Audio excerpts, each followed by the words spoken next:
अमरावती जिल्ह्यातल्या रामाया दंडवत रामाया तीर्थस्थानाकडे चाललेलो आहे, गावात आलो आहे।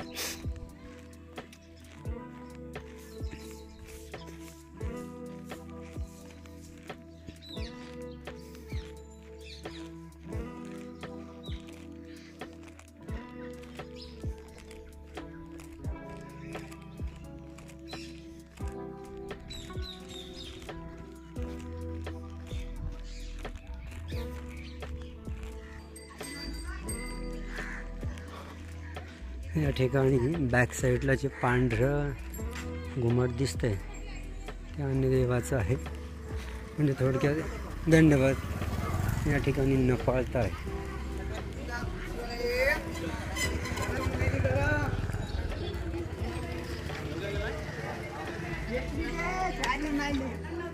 दंडवत आहे रामा तीर्थस्थान दंडवत।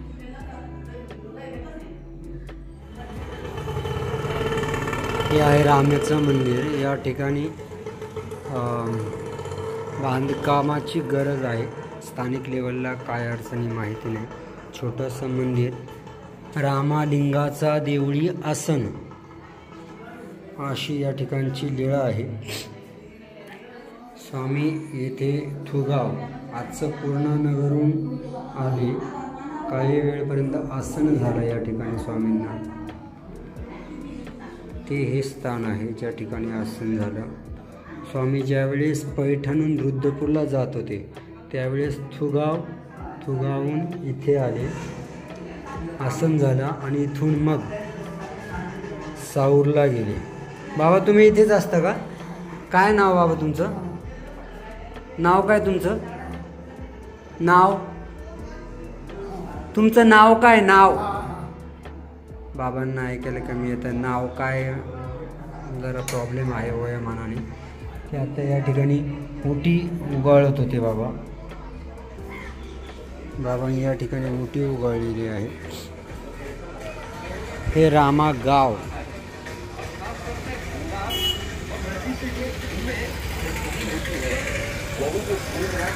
हे लिंगाचं देऊळ, ज्या देवळामध्ये आसन असं म्हटलेलं आहे। दोनही मंदिरं पडायला झाल्याची भिंत आहे। हा परिसर मागचा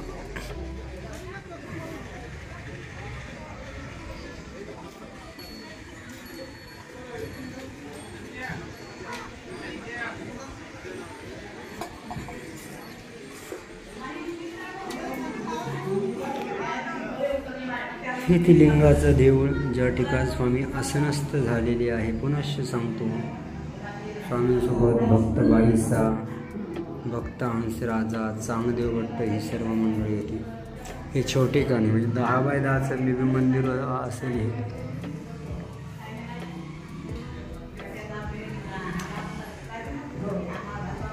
घुमट त्यालाही तडा गेलेला आहे। कोणी भक्ताची इच्छा असेल स्थानिक लेवलला पातळी प्रयत्न करून मंदिर बांधायचे तर बघून घ्यायचं। हा सभागृह आहे। या ठिकाणी देणगीदारांची नाव आहे। या स्थानाला ओटेश्वर बाबा असं म्हणतात। आसन ओटा आसन आहे म्हणून।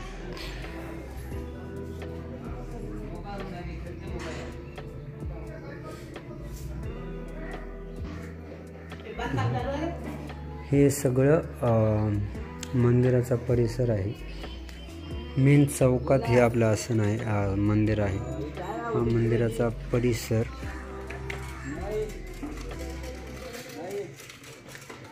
तुम्ही आलात टाकरखेडा या बाजूला नक्की या, देवाचे दर्शन।